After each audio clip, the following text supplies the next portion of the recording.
Amen. Seigneur, on te présente cette soirée, Seigneur, encore. Et particulièrement, Seigneur, ce message de ce soir. Je te demande vraiment, Seigneur, une intervention du Saint-Esprit dans mon cœur, Seigneur, dans mon âme, et que nous puissions avoir les cœurs ouverts, l'âme ouverte à recevoir de toi ta parole, Seigneur. Je crois, Seigneur, que ta parole est vraie, ta parole est impactante pour les cœurs, et que tu nous retrouves, Seigneur, quand on ouvre la parole, on te retrouve, Seigneur, et tu es là. Seigneur, merci pour ta parole qui est vie, qui est esprit, et Seigneur, qui agit encore aujourd'hui dans nos cœurs, dans nos vies. Seigneur, je te demande une action particulière, Seigneur, sur mon cœur, que je puisse être clair, Seigneur, expliquer avec ton esprit ce que tu as déposé sur mon cœur, Seigneur. Amen, amen, amen. Voilà. Ce soir, je voudrais partager avec vous un thème et qui nous parle absolument à tous et qui nous concerne tous. Je connais aucune personne qui n'est pas concernée par ce thème. Le titre de mon message, c'est plutôt une question. Être petit ou être grand?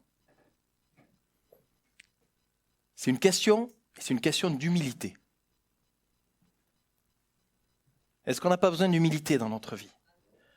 Alors, est-ce que, ici, ensemble, quelle est la personne qui est la plus humble? Oui, et pourtant Jésus, il avait tout pour être le plus orgueilleux. On est d'accord. Mais ici, parmi nous, est-ce qu'il y a une personne qui est le plus humble? Quelle est la personne la plus humble? Alors, je vous donne une réponse. Surtout, pas moi. D'accord? C'est un message vraiment pour moi, pour chacun de nous, et qui nous parle, on a toujours besoin de cette humilité, on a toujours besoin de veiller à cette humilité, à avoir un cœur humble. Quand nos phrases commencent trop souvent par « moi je », par « moi je fais »,« moi je sais »,« non mais je sais »,« non mais ok », c'est qu'au bout d'un moment, on n'a plus besoin de rien apprendre parce qu'on sait tout. Et là, on se pose une question, même on n'a même pas besoin de se poser la question, on n'y pense pas. Est-ce que j'ai un cœur humble? Seigneur, est-ce que j'ai un cœur humble devant toi? Et des fois, le Seigneur, il permet des situations qui viennent nous rencontrer, des blocages dans nos vies, pour peut-être nous faire une pause, nous poser cette question. Seigneur, il y a un blocage, je te demande, je prie, je fais ça, mais rien ne bouge. Peut-être que, au bout d'un moment, ça ne vient pas du problème, mais ça vient de moi. Des fois, on a le problème, on a la montagne devant les yeux, mais en fait, on ne voit pas qu'on n'a pas les chaussures pour monter. Avoir un cœur humble, veillez toujours à avoir un cœur humble. Et pour partager ce thème ce soir ensemble, j'aimerais qu'on prenne un texte dans Marc chapitre 9, et on va lire du verset 31 au verset 37. Être petit ou être grand?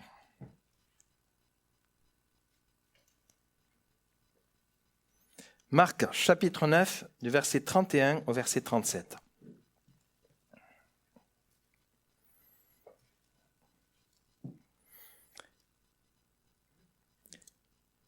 On y va. Car il enseignait ses disciples, on comprend que c'est Jésus, car il enseignait ses disciples et il leur dit, le Fils de l'homme sera livré entre les mains des hommes. Ils le feront mourir et 3 jours après qu'il aura été mis à mort, il ressuscitera. Verset 32. Mais les disciples ne comprenaient pas cette parole et ils craignaient de l'interroger. Verset 33. Ils arrivèrent à Capernaum. Lorsqu'il fut dans la maison, Jésus leur demanda « De quoi discutiez-vous en chemin ?» Mais ils gardèrent le silence. Car en chemin, ils avaient discuté entre eux pour savoir qui était le plus grand.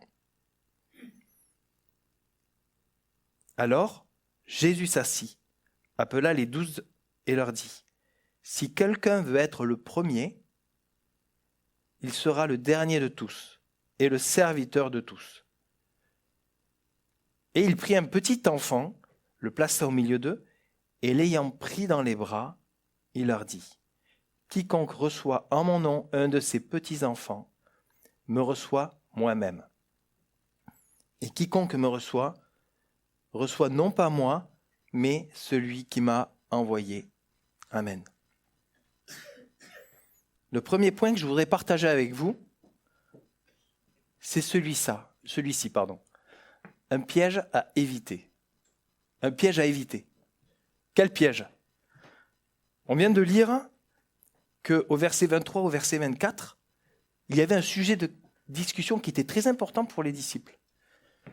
Savoir qui était le plus grand d'entre eux. C'est étonnant.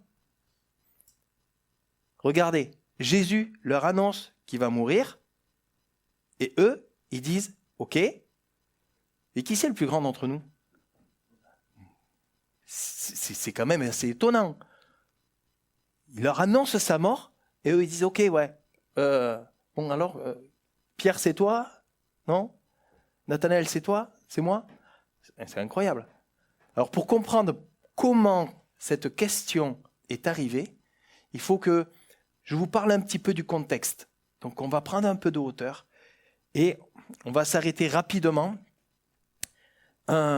quelques chapitres avant. Dans Marc 6, rappelez-vous, le Seigneur a réuni les 12 disciples et les a envoyés pour une mission particulière. Cette mission, c'était laquelle?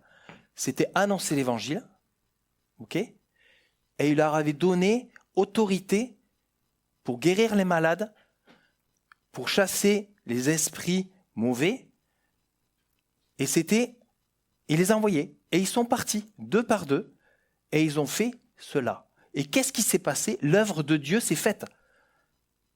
L'œuvre de Dieu s'est faite à travers les disciples. Ils sont allés de ville en ville, ils ont prêché l'évangile, il y a eu des conversions, il y a eu des miracles, il y a eu des délivrances. En fait, l'œuvre de Dieu s'est faite. Et petit à petit, ça s'est su. Petit à petit, ils ont été reconnus. Quand les disciples arrivaient dans une ville, tout le monde s'approchait, ils savaient qu'il y avait quelque chose qui allait se passer. Ils ont gagné un succès. Il y avait de la reconnaissance, il y avait de la notoriété. C'est là, l'action de Dieu se faisait à travers les disciples. Ok? Jusque-là, pas de souci. À cette époque-là, s'il y avait les réseaux sociaux, je suis sûr que TikTok, WhatsApp, tout ce qu'on a, il serait blindé. Ce serait incroyable. On ouvrait notre smartphone, ça éclaterait. Il y a ça, il y a eu tel miracle, il y a eu telle délivrance, etc. Bon, ce n'était pas le cas. C'est sur autre chose aujourd'hui. Mais voilà. Il se trouve qu'il arrive un moment, notamment au chapitre 9, que nous sommes en train de regarder, au début du chapitre 9, il y a une situation de blocage. Il y a une situation où personne ne comprend rien. Les disciples arrivent et en fait, il y a une personne qui vient les voir qui dit « Mon fils est possédé d'un esprit qui le rend muet. Priez pour lui, priez pour lui. » Les disciples ont prié, ils ont fait comme d'habitude. Ils ont prié, ils ont certainement imposé les mains. Et là, rien ne s'est fait. Ça n'a pas fonctionné. Aucun résultat. C'est une situation de blocage. Et Jésus explique pourquoi cette situation est là. Et il leur montre qu'il met le doigt sur le fait que ce n'est pas une situation qui vient de l'extérieur. Ce blocage ne vient pas de l'extérieur. Comme je vous parlais en entame, ce n'est pas forcément l'extérieur. Ça venait de l'intérieur. L'intérieur du cœur des disciples. Il faudra m'expliquer quand même, c'est un truc de dingue. L'intérieur du cœur des disciples. Jésus avait envoyé ses disciples et l'œuvre ne s'est pas faite. Alors, est-ce que l'autorité que le Seigneur a donnée avait une date limite? Ou est-ce qu'elle avait une durée de vie limitée? Non, non, non. Ça venait du cœur des disciples. En fait, ce qu'il faut comprendre, le Seigneur dénonce la cause de ce blocage et il appelle ça l'incrédulité. Il dit à ses disciples, race incrédule. Matthieu, sur la même situation, dit que Jésus a dit, c'est à cause de votre incrédulité que cela n'a pas pu se faire. Pourtant, les disciples croyaient qu'il y avait le miracle qui pouvait se faire. Mais en fait, ce qui se passe, c'est que le Seigneur a appuyé en disant, écoutez, Il y a eu du succès, il y a eu de la notoriété. Vous avez pris l'habitude de faire les choses petit à petit, automatiquement. En fait, le succès vous est monté à la tête et vous n'avez plus dépendre de Dieu. Vous êtes appuyé sur vos œuvres. C'est ça que ça veut dire. Vous êtes appuyé sur vos œuvres et pas sur la dépendance à Dieu.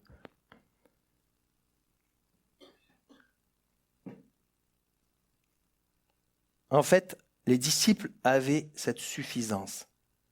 Ça fonctionne, on y va. Ouais, ça fonctionne, allez, on avance, on avance. Ils avaient perdu la vraie relation qu'il y avait de dépendre. Seigneur, je veux prier pour cette personne. Qu'est-ce que tu veux faire maintenant? Qu'est-ce que tu me dis? Et dans nos vies, dans nos relations de vie, il y a un danger à ne pas dépendre de Dieu, à ne pas croire que Dieu est bien plus fort que nos raisonnements, que nos fonctionnements. Des fois, on veut faire les choses à nous, et ce qui se passe, c'est qu'on se retrouve dans une situation où on se dit « c'est bon, je gère, c'est suffisant ». Et la suffisance amène l'ego. Et l'ego amène l'orgueil. Et on le voit dans nos situations. Et les situations se bloquent. Les relations s'éclatent. Et ma relation avec Dieu, du coup, par mon incrédulité, elle s'étire. C'est moi qui m'éloigne. Regardez, Pierre nous dit cela. Au niveau des relations, l'impact. Et tous, dans vos rapports mutuels, revêtez-vous d'humilité, car Dieu résiste aux orgueilleux, mais il fait grâce aux humbles. Ça veut dire quoi? Les situations bloquées, elles sont peut-être aussi voulues par Dieu, justement pour nous faire réagir. Pour revenir à cette question, parce que c'était le but de mon début de partage, cette question qui est née par les disciples, qui est le plus grand? Au verset 33, on voit que Jésus leur pose la question. Il dit, de quoi vous parliez-vous? Et en fait, ils n'ont pas répondu. Leur silence trahissait les véritables ambitions et révélait finalement le fruit de cette mentalité qu'ils avaient, l'incrédulité. C'est pour ça que se posait cette question, qui est le plus grand, qui est le plus spirituel, qui est le plus proche de Jésus, qui a fait le plus de miracles. Il comptait les points. Le piège à éviter pour nous, c'est ça, dans notre marche chrétienne. L'incrédulité. Attention, attention. De ne pas oublier que Dieu peut tout faire. Et Dieu est au-dessus de nous, au-dessus de toute action que l'on pourrait faire. C'est Dieu qui permet, et c'est Dieu qui a le dernier mot.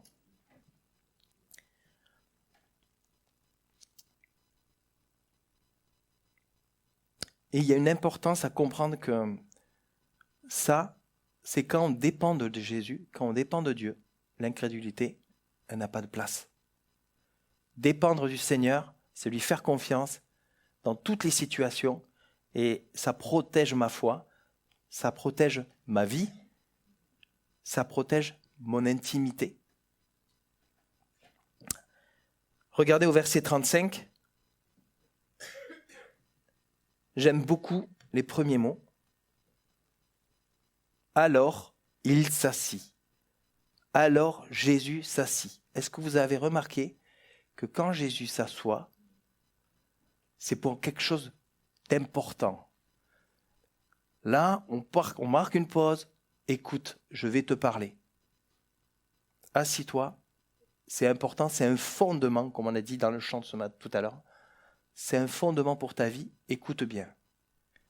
Et quand Jésus s'assoit, c'est pour expliquer aux disciples qu'est-ce que c'est qu'être grand dans le royaume de Dieu. Il aurait pu bannir leur silence. Non. Il savait. C'était important. Qu'est-ce que c'est que d'être grand dans le royaume de Dieu? Et il dit, si quelqu'un veut être le premier, il sera le dernier de tous, est le serviteur de tous. J'ai parlé tout à l'heure avec quelqu'un qui ne savait pas. Je lui ai dit, approche-toi, mets-toi devant, à la première place. Il m'a dit, non, moi je suis bien derrière. Les derniers seront les premiers de toute façon. C'était une prophétique. Donc Jésus, en disant cette phrase, pour expliquer cela, il a utilisé un exemple. Et cet enseignement que Jésus donne, c'est mon deuxième point, c'est l'exemple de l'enfant. Non, du petit enfant. Il y a une différence. Un enfant, ça va jusqu'à 90 ans. Hein, du petit enfant. Alors pourquoi un petit enfant ? Pourquoi Jésus a choisi l'exemple d'un petit enfant et pas d'une personne mature, pas d'un arbre, pas peut-être même d'un héros de la foi dans l'Ancienne Alliance ? Parce qu'en fait, il a choisi le petit enfant particulièrement pour sa nature, la nature du petit enfant. Qu'est-ce que c'est un petit enfant ? C'est petit. Ouais. Exactement. C'est fragile. C'est innocent. Ça croit ce que l'on dit. Donc c'est enseignable. Un petit enfant, c'est pas orgueilleux. Un petit enfant, c'est pas hypocrite. Un petit enfant, c'est pas orgueilleux. Je l'ai déjà dit, mais je le redis. L'enfant, le petit enfant, il dépend de ses parents pour sa subsistance, pour son bien-être, pour sa protection, pour son éducation, pour son enseignement. Et un petit enfant se laisse consoler, se laisse rassurer. Vous voyez cette nature d'enfant ? À ce moment-là, les disciples, ils n'étaient pas du tout dans cette mentalité. Eux, leur mentalité, ils parlaient d'être le plus grand. Je veux être le plus grand. Je veux être le plus fort. Qui est le plus fort ? Qui est le plus intelligent ? Qui veut avoir la première place ? C'est ça, c'était leur objectif, c'était le but de leur échange, de cette discussion. À ce moment-là, les disciples n'avaient pas cette mentalité. Ils avaient plutôt une mentalité qu'on connaît bien, qui est autour de nous tous les jours. C'est la mentalité de ce siècle. Pour être grand, ou pour être le premier, il faut savoir écraser. Il faut savoir montrer les muscles. Il faut savoir dire « moi je sais, moi je connais ». C'est ça, la mentalité de ce siècle. Pour être élevé, il faut écraser, il faut dominer. Pour être connu, reconnu et devenir influent, voire même un modèle pour les autres. C'est le but. Vous voyez ? Ça, c'est la nature de ce monde, c'est la nature de ce siècle. Et là, les disciples, ils se sont fait piéger. Ils se sont fait piéger. Et cette incrédulité qui se manifestait, elle a nourri cet individualisme. Le leur. Moi. Et cette mentalité humaine, on le sait, elle produit donc l'orgueil. Ce qui n'est pas dans la mentalité de l'enfant. Qui est le plus grand ? Qui est le plus spirituel ? On sait que la mentalité de ce siècle, elle est opposée à la mentalité du ciel. Ce n'est pas du tout la mentalité de l'Esprit de Dieu. Et Jésus, en utilisant cet exemple au verset 36, verset 37, il a fait le lien entre la nature de l'enfant et la mentalité du ciel, en s'identifiant à l'enfant. C'est-à-dire la soumission à Dieu, la confiance en Dieu, qui laisse la foi se manifester. La confiance en Dieu, je l'ai dit, pas de raisonnement guidé par des conditions. Si tu fais, alors je viendrai un peu plus souvent le dimanche. l'obéissance sans compromis, un cœur simple, un cœur tendre, un cœur enseignable, un cœur prêt et disponible. C'est ça la mentalité du ciel, un cœur qui aime son prochain. Un cœur qui aime son prochain plus que soi-même. C'est une question de cœur et non de statut spirituel ou de position dans l'Église ou d'ancienneté ou de notoriété ou de talent. C'est une question de cœur, d'esprit de cœur. Regardez Paul aux Philippiens, je vous ai mis la version parole vivante, j'aime beaucoup, au chapitre 2 et au verset 3. N'agissez pas en vue de la satisfaction de vos désirs particuliers. Laissez tomber tout esprit de rivalité, que ni la vanité ni le désir de faire bonne impression ne commandent vos actions. Que par humilité, chacun considère son frère comme meilleur et plus important que lui-même.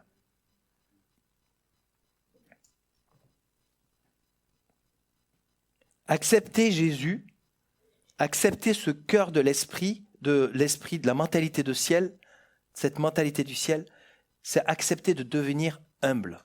C'est le vrai mot et c'est le sujet de ce partage. Devenir humble. Et c'est ce cœur-là que Jésus il aime. Jésus, il dit, il faut aimer son prochain plus que soi-même. Et mon prochain, il passe avant moi. Et ça, c'est pas toujours évident. Mais c'est une preuve d'humilité. Jésus l'a fait. Je pense que si Jésus il avait le choix entre monter sur la croix ou penser à lui en premier, ça aurait été vite réglé. Il avait un cœur humble, c'est un modèle.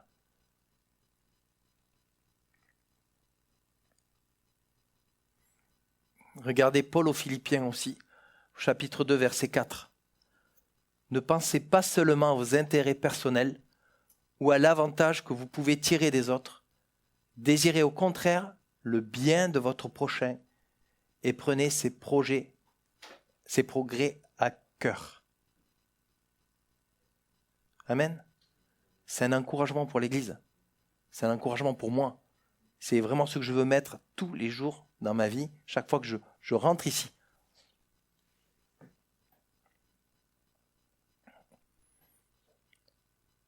Le résultat que cela produit dans nos cœurs, c'est un cœur humble. C'est un cœur soumis. C'est un cœur disposé à Dieu. Et c'est un cœur à être utile dans les mains de Dieu. Ne pas chercher à être grand, en fait, ne pas chercher à être grand, c'est rester humble. Et Matthieu, dans le même passage que l'on vient de lire, mais dans la même histoire, Matthieu le dit comme ça. C'est pourquoi, alors c'est Jésus qui parle, c'est pourquoi quiconque se rendra humble comme ce petit enfant sera le plus grand dans le royaume des cieux. Amen. Ce qui compte pour Jésus, alors ce qui compte pour Jésus, on s'assoit, on écoute, ce qui compte pour Jésus, ce n'est pas tant ce que nous faisons pour Dieu, mais c'est ce que nous sommes devant lui. Amen. Avec un cœur sincère et un cœur humble. Ça passe obligatoirement par cette humilité. Ça va vite de faire des choses pour le Seigneur. Ouais, on en fait tous dans l'Église. Tous les responsables, tous les gens qui sont engagés font des choses pour le Seigneur, pour le royaume de Dieu. Mais si on le fait avec un cœur humble, ah là, ça a une valeur, vous imaginez pas, parce qu'on est utile réellement, plus que physiquement, mais utile dans le ciel. Et là, le Seigneur peut agir et le Seigneur peut transformer les choses et nous amener plus loin. Ça doit être le caractère du disciple de Christ, notre caractère. Je vous mets ce dernier passage en Philippiens, chapitre 2, du verset 5 à 8. Que votre attitude soit identique à celle de Jésus-Christ, lui qui est de condition divine. Il n'a pas regardé à son égalité avec Dieu comme un butin à préserver. Mais il s'est dépouillé lui-même en prenant une condition de serviteur, en devenant semblable à des êtres humains, reconnu comme un simple homme.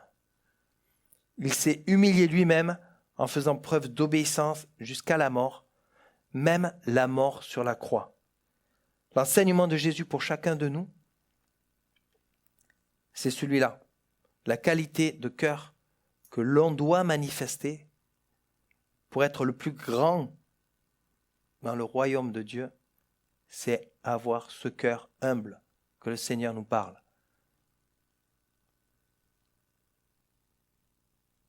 Mon dernier point est celui-là. Alors, quels sont les effets d'un cœur humble ? Regardez, on va relire le verset 31, le verset 32.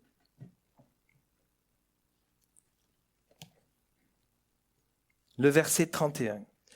Car il enseignait ses disciples et leur dit : le Fils de l'homme sera livré entre les mains des hommes, ils le feront mourir, et 3 jours après qu'il aura été mis à mort, il ressuscitera. Mais les disciples ne comprenaient pas cette parole et ils craignaient de l'interroger. Jésus annonce quelque chose de très important, entre guillemets, le plan du salut. C'est l'œuvre de Dieu, c'est le plan de Dieu. Il leur annonce ça. Qu'est-ce qui a empêché les disciples de comprendre cela ? Il y a notre version où il dit les disciples étaient empêchés de comprendre. Qu'est-ce qui les empêchait de comprendre cela ? Ils étaient avec Jésus, ils étaient enseignés. C'est pas la première fois que Jésus leur dit ça, en plus. En fait, ce qui les empêchait, c'était leur humanité.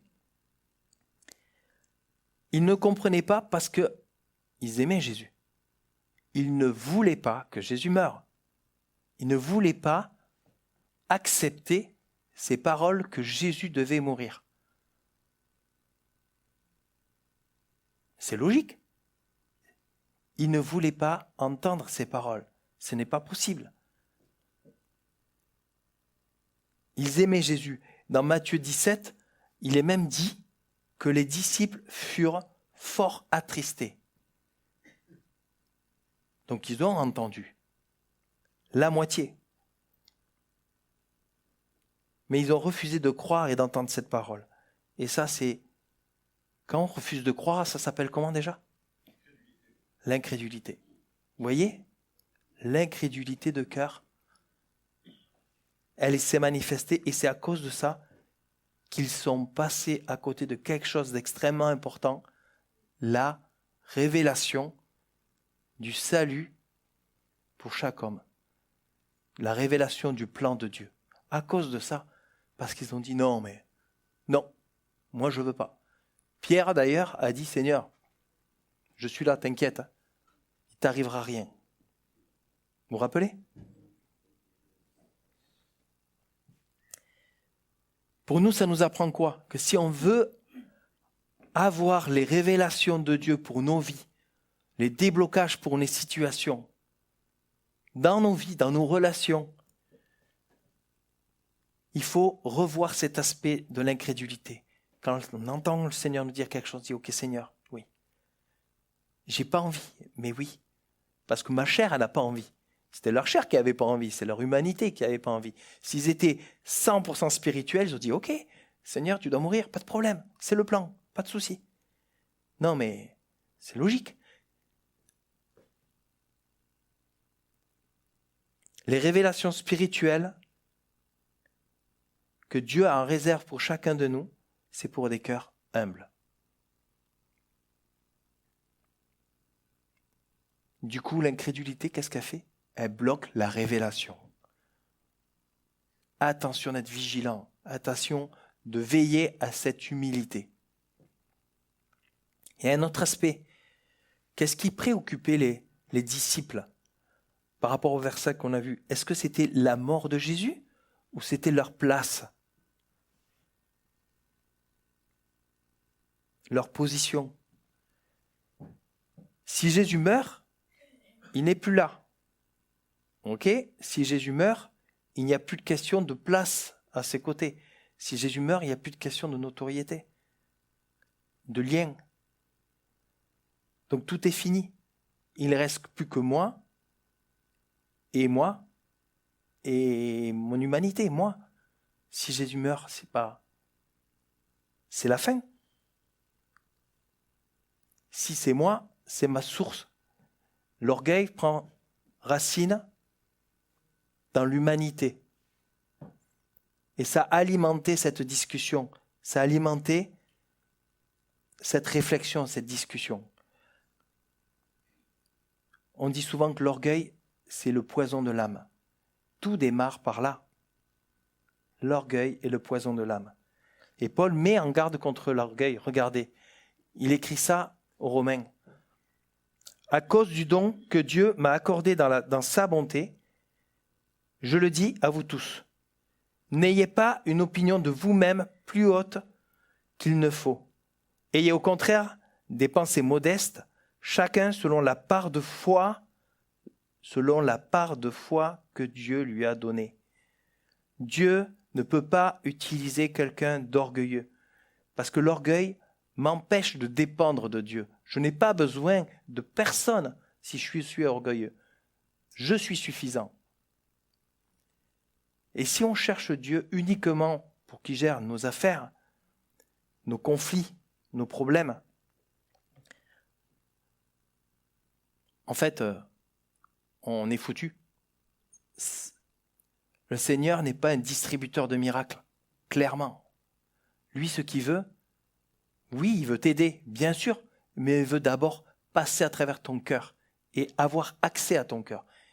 Si ton cœur est humble, il vient et il fait action. Miracle.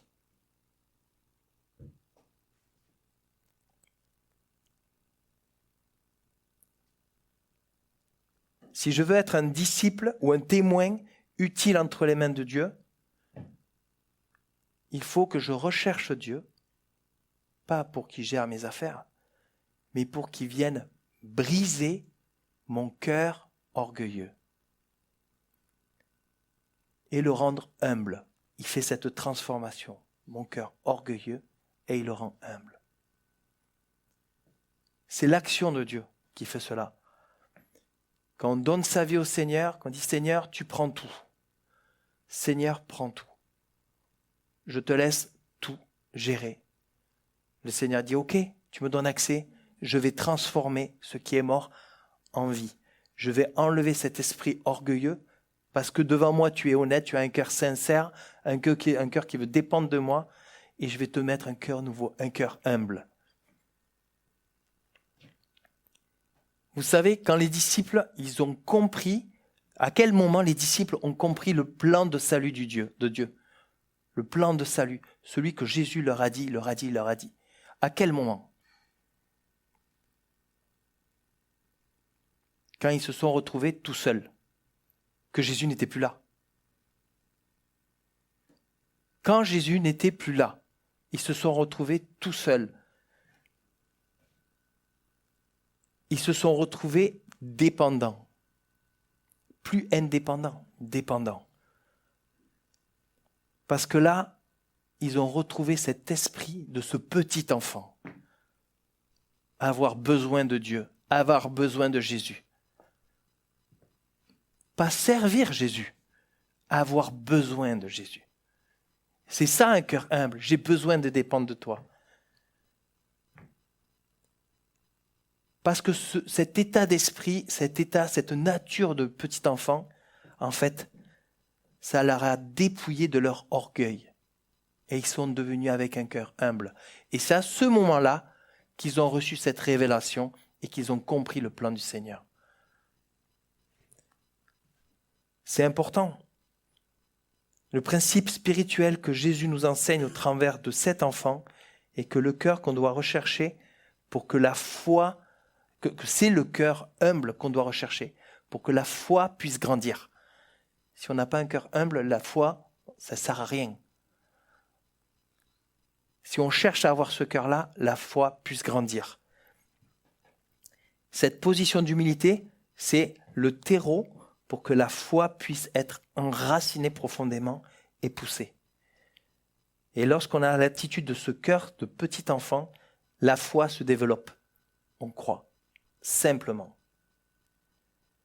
L'enseignement que Jésus a fait à ses disciples, en fait, recentre sur la foi, grâce à cette humilité, sur la foi en Jésus. Amen. La foi vient après l'humilité. Attention. Après l'humilité. Donc les effets d'un cœur humble permettent de comprendre 3 choses. Je veux mettre en lumière juste ces 3 choses, il y en a d'autres.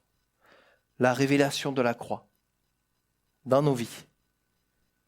Grandir dans la foi en toute dépendance à Christ.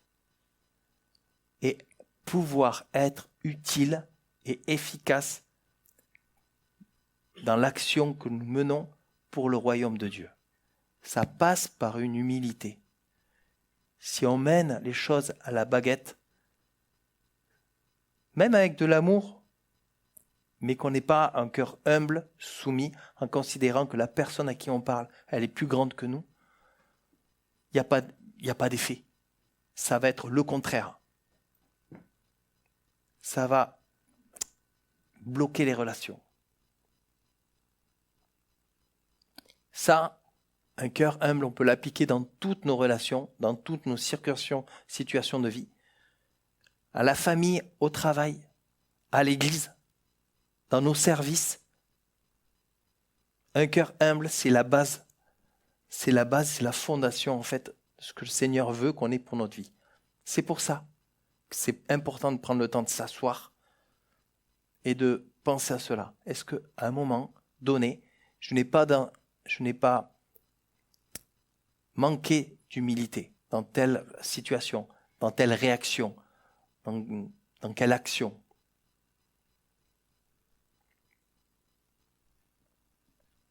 Je vais finir. On peut venir bien.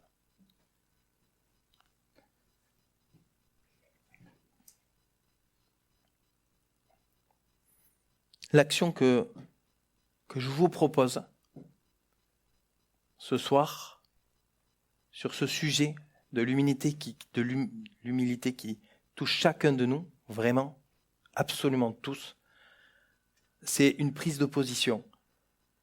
Alors, j'ai pas à cœur de faire un appel ce soir, mais plutôt un chant. Et qu'on prenne ce chant, que nous puissions nous positionner, parce que j'en ai besoin autant que vous, clairement. Qu'on puisse se positionner devant le Seigneur. Seigneur, c'est vrai, j'ai manqué d'humilité à ce moment-là. Seigneur, pardon. Et que l'on sache dire, Seigneur, j'ai besoin de toi. J'ai besoin de toi. J'ai besoin de toi, pas dans mes situations en premier. J'ai besoin de toi dans mon cœur, dans ma mentalité. Parce que je veux avoir la mentalité du ciel. Alors Seigneur, viens briser mon incrédulité. Viens briser mon orgueil. C'est ça. Vous savez, quand on brise quelque chose, ça part en 1000 morceaux. Et ça fait mal des fois. Parce que la chair souffre. Et quand on dit Seigneur, viens briser mon caractère, la chair souffre.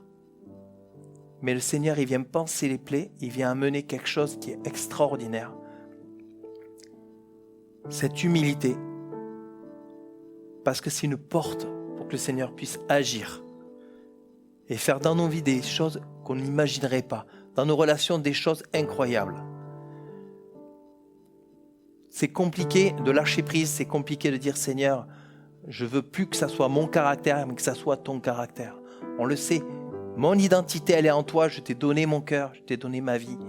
Mais viens travailler et plus vite. Il y a urgence.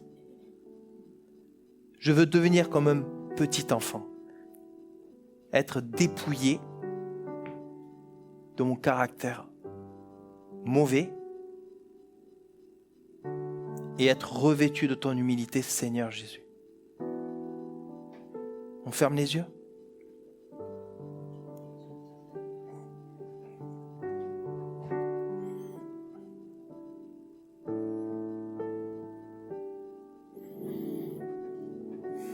Seigneur Jésus, tu connais nos cœurs, tu connais nos vies, Seigneur, tu connais aussi d'où nous venons, par quoi nous sommes passés. Tu es le seul qui connaît toutes ces choses, même les choses cachées. Et Seigneur, aujourd'hui, ce soir, ensemble, Seigneur, nous élevons notre voix devant toi et te demandons d'agir dans ma vie, dans nos vies. Seigneur, viens briser cet orgueil. Viens briser cette incrédulité à ne pas croire que tu peux faire les choses mieux que nous. Même quand tu tardes, c'est ta volonté, Seigneur. Et on va être patient, attentif, parce qu'on sait que tu n'arrives jamais en retard dans les situations. Ce que tu veux, Seigneur, c'est agir dans nos vies, mais tu peux le faire qu'avec un cœur humble. Et Seigneur, c'est avec un cœur humble que je viens devant toi ce soir.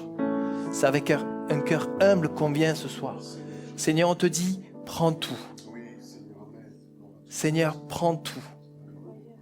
On te remet notre cœur, notre vie, notre santé, nos familles, notre service, notre travail. Ah, Seigneur Jésus, nous ne voulons pas passer à côté d'une révélation qui pourrait tout changer dans nos vies. Tu es lumière, Seigneur, tu es patient, tu es bonté, tu es notre exemple, Seigneur. Je te demande que ce soir, nous puissions agir tous devant toi, réagir devant toi, avec ce cœur que tu attends de nous, un cœur d'un petit enfant. Ne pas chercher à être le plus grand, mais à chercher à être serviteur de tous. Seigneur, tu dis dans ta parole que le dernier sera élevé.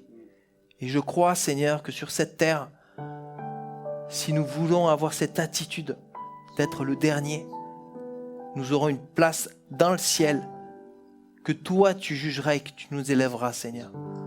Notre but, c'est l'éternité. Nous sommes que de passage sur cette terre, Seigneur. Toi seul, tu connais toutes choses. Et Seigneur, ce temps, nous voulons le mettre au profit pour toi. Nous ne serons jamais fatigués parce que tu as le dernier mot avec nous. Amen. Merci, Seigneur, de nous encourager, Seigneur, dans ces temps. Merci, Saint-Esprit, pour l'action que tu fais, de travailler nos cœurs, travailler nos âmes. Seigneur Jésus, te disons tout, Seigneur, prends tout, Seigneur.